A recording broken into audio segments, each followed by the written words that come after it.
আসসালামু আলাইকুম। শীতের মৌসুমে বাজার ভর্তি রং-বেরঙের সবজি। তাই এখনই সময় কবজি ডুবিয়ে সবজি খাবার। যত রকমের সবজি থাক না কেন, ফুলকপি সেরা। আজকে এই ফুলকপি দিয়ে পরোটা তৈরি করে দেখাবো। তো চলুন কথা না বাড়িয়ে আপনাদের সাথে এই পরোটা রেসিপিটা শেয়ার করে ফেলি। এখানে আমি একটা মাঝারি সাইজের ফুলকপির বড় ফুলগুলো নিয়ে নিয়েছি। আর এর সাথে একটু পানি আর লবণ দিয়ে এটা খানিকক্ষণ ভিজিয়ে রাখবো এর পোকা বের হয়ে যাওয়ার জন্য। এবার এখানে একটা গ্রেটার নিয়েছি। গ্রেটারের বড় সাইড দিয়ে আমি ফুলকপিটাকে গ্রেট করে নিব। তবে আপনারা চাইলে বটিতে কুচিয়ে নিতে পারেন, তবে খুব ভালো করে কুচিয়ে নিতে হবে। বড় রাখা যাবে না, খুব ছোট ছোট করে ঝুড়ি করে একদম কুচাতে হবে। তো আমার ফুলকপি গ্রেট করা হয়ে গিয়েছে। আর এখানে আমি নিয়েছি পেঁয়াজ কুচি, কাঁচা মরিচ কুচি আর ধনেপাতা কুচি। কাঁচা মরিচটা খুব বেশি করে কুচিয়ে নিয়েছি, বেশি বড় বড় রাখা হবে না, একদম খুব ছোট ছোট করে কুচিয়ে নিতে হবে। আর এখানে আগে থেকে কড়াই এবং তেল দিয়ে রেখেছি, তেলটা গরম হয়ে এসেছে। এখানে হাফ চামচ পরিমাণ জিরা ফোড়ন দিয়ে দিলাম। আর এখানে দিয়ে দিচ্ছি কুচানো পেঁয়াজ। পেঁয়াজটাকে হালকা একটু নেড়ে চেড়ে আমি এর সাথে কাঁচা মরিচটাও অ্যাড করে দিচ্ছি। এবার পেঁয়াজ আর কাঁচা মরিচের গন্ধটা চলে যাওয়া পর্যন্ত একটু নেড়ে নিতে হবে।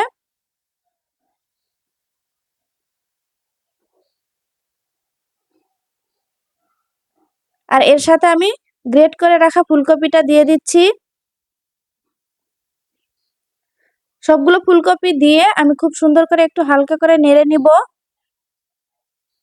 এখন এর সাথে আমি একে একে মশলা অ্যাড করে দিব। প্রথমে দিয়ে দিলাম স্বাদ মতো লবণ, এরপরে দিয়ে দিলাম হলুদের গুঁড়া, মরিচের গুঁড়া,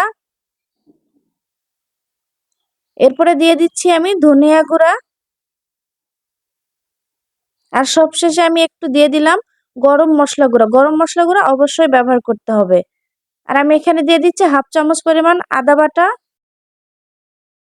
ঠিক 1 চামচ পরিমাণ রসুন বাটা। এই সবগুলোকে এবার খুব সুন্দর করে ফুলকপির সাথে মিশিয়ে নিতে হবে। আপনাদের ফুলকপির পরিমাণ অনুযায়ী আপনারা মশলা ব্যবহার করবেন। আসলে ঝাল খাবারে মশলা পরিমাপটা সেভাবে বলা যায় না। তো যার যতটুকু প্রয়োজন ঠিক ততটুকু ব্যবহার করবেন। এবার আমি এটাকে ঢাকনা দিয়ে দিচ্ছি। খুব ভালো করে একটা বলক এসেছে। আমি এটাকে আবার নেড়ে দিব। একদম পুড়ে ফেলা যাবে না, তবে পানি যেন না থাকে ঠিক সেভাবে ভেজে নিতে হবে। আর এ পর্যায়ে আমি ধনেপাতা কুচি দিয়ে দিলাম। ধনেপাতা দিয়ে এটাকে আমি আবারও সুন্দর করে একটু নেড়ে নিব। ধনেপাতা কুচি দিয়ে খুব ভালো করে ফুলকপির সাথে মিশিয়ে আবারও একটু ঢাকনা দিয়ে দিলাম। কিছুক্ষণ পর আবারও ঢাকনাটা উঠিয়ে নিচ্ছি এবং আমার ভাজিটা হয়ে গিয়েছে। ভাজির সব পানি শুকিয়ে গিয়েছে। আপনারা নিশ্চয়ই দেখে বুঝতে পারছেন এটাকে খুব বেশি কড়া করে ভাজার প্রয়োজন নেই, শুধু পানিটা শুকালেই যথেষ্ট। তো এটাকে খুব ভালো করে নেড়ে নিয়েছি। আমার ভাজিটা হয়ে গিয়েছে, এটাকে আমি এখন ঠান্ডা করে নিব। তো আমি চলে যাচ্ছি পরের স্টেপে। এখানে আমি পরোটার জন্য 2 কাপ পরিমাণ ময়দা নিয়েছি। আর এর সাথে স্বাদমতো লবণ দিয়ে দিলাম। 2 কাপ ময়দার জন্য ঠিক 2 টেবিল চামচ পরিমাণ চিনি দিতে হবে।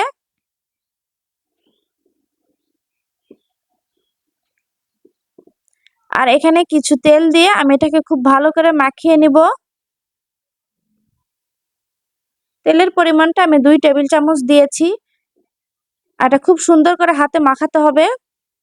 ঠিক এভাবে যখন দলা পেকে যাবে তখন বুঝবেন এটা মাখানো হয়ে গিয়েছে।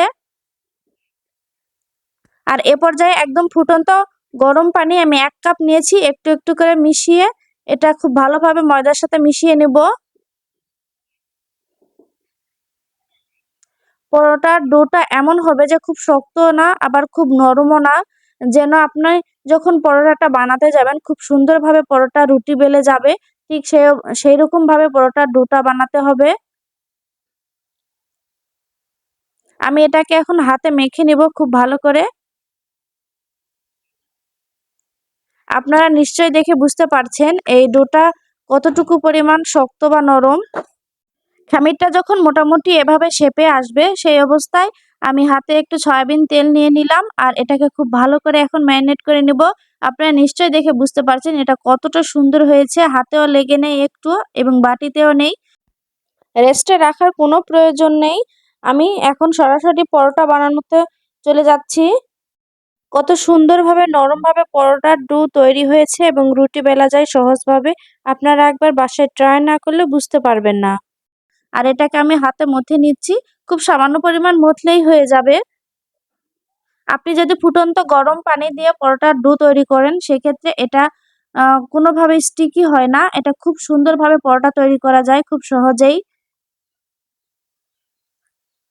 আর এটাকে আমি এখন লিচি কেটে নিব। ঠিক যেরকম আমরা রুটি তৈরি করি সেই মাপেই আমরা লিচি কেটে নিব। বেশি বড় বা বেশি ছোট করার প্রয়োজন নেই। আশা করছি আমার এই সুন্দর রেসিপি আপনাদের অনেক ভালো লাগবে। আমার ভিডিওগুলো মোটামুটি একটু বড়, কারণ আমি চাই আমি সবকিছু পারফেক্ট ভাবে আপনাদের যেন বুঝিয়ে বলতে পারি এবং আপনারা আমার ভিডিও দেখে যেন কোনো কিছু তৈরি করার সময় একদম পারফেক্ট ভাবেই তৈরি করতে পারেন। তাই ধৈর্য সহকারে একটু আমার ভিডিওগুলো সম্পূর্ণ দেখার চেষ্টা করবেন। ইনশাল্লাহ আপনারা পারফেক্ট ভাবেই তৈরি করতে পারবেন কোনো কিছু। তো এই যে ফুলকপিটা আমি যেটা ভেজে রেখেছিলাম, এটা এখানে আমি 2 চামচ পরিমাণ দিয়ে দিলাম।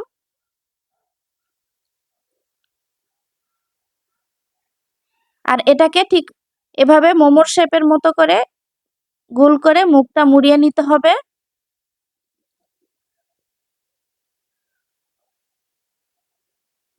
আর এটাকে চেপে চেপে মুখটা ভালোভাবে আটকিয়ে দিতে হবে। আর তারপরে এটাকে আবার সুন্দরভাবে বেলতে হবে। খুব বেশি জোরে চাপাচাপি করে বেলবেন না, তাহলে হয়তো রুটিটা ফেটে যেতে পারে।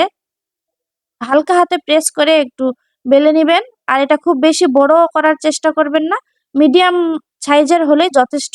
আগে থেকে ফ্রাই প্যান দিয়ে রেখেছি, ফ্রাই প্যানটা গরম এসেছে এবং আমি পরোটাটা দিয়ে দিলাম। এক পাশে হালকা তাপ দিয়ে একটু ভেজে নেওয়ার পরে আমি উল্টে দিব আর এক পাশে। কারণ এক পাশে সম্পূর্ণ তাপ দিয়ে যখন ভেজে নিতে যাবেন আপনার পরোটাটা খুব ভালোভাবে ফুলবে না বা পুড়ে যাওয়ার সম্ভাবনা থাকে। আপনারা নিশ্চয়ই দেখে বুঝতে পারছেন আমি এটা কিভাবে ভেজে নিচ্ছি। আর এই অবস্থায় অবশ্যই চুলার জালটা মিডিয়াম রাখতে হবে। খুব জোরে জাল দিলে পরোটাটা পুড়ে যাবে, কিন্তু আপনার পরোটাটা সুন্দরভাবে ফুলবে না বা মুচমুচে হবে না। পরোটাতে হালকা করে একটু এদিক ওদিক চাপ দিলে পরোটাটা খুব সুন্দরভাবে ফুলে উঠবে। এই যে দেখুন আমার পরোটা খুব সুন্দরভাবে ফুলে উঠেছে। আপনারা নিশ্চয়ই দেখে বুঝতে পারছেন। তো আমার পরোটাটা হয়ে গিয়েছে, আমি উঠিয়ে নিচ্ছি। আমি আপনাদের বোঝার সুবিধার্থে আরো একবার দেখিয়ে দিচ্ছি। আমি এভাবে একটা লিচি নিয়ে সুন্দরভাবে একটু বেলে নিয়েছি রুটির মতো করে। এরপরে মাঝখানে 2 চামচ পরিমাণ ফুলকপির ভাজিটা দিয়ে এভাবে মুখটা মুড়িয়ে মুখটা খুব ভালো করে আটকিয়ে এরপরে এটাকে আমি বেলে নিব। এটা খেতে খুবই ভালো লাগে। আপনি এটা ভাজি, ডাল বা তরকারির সাথেও খেতে পারবেন, কিংবা চাইলে শুধু শুধু পরোটাও খেতে পারবেন। এটা শুধু শুধু পরোটাটা খেতেও খুবই ভালো লাগে।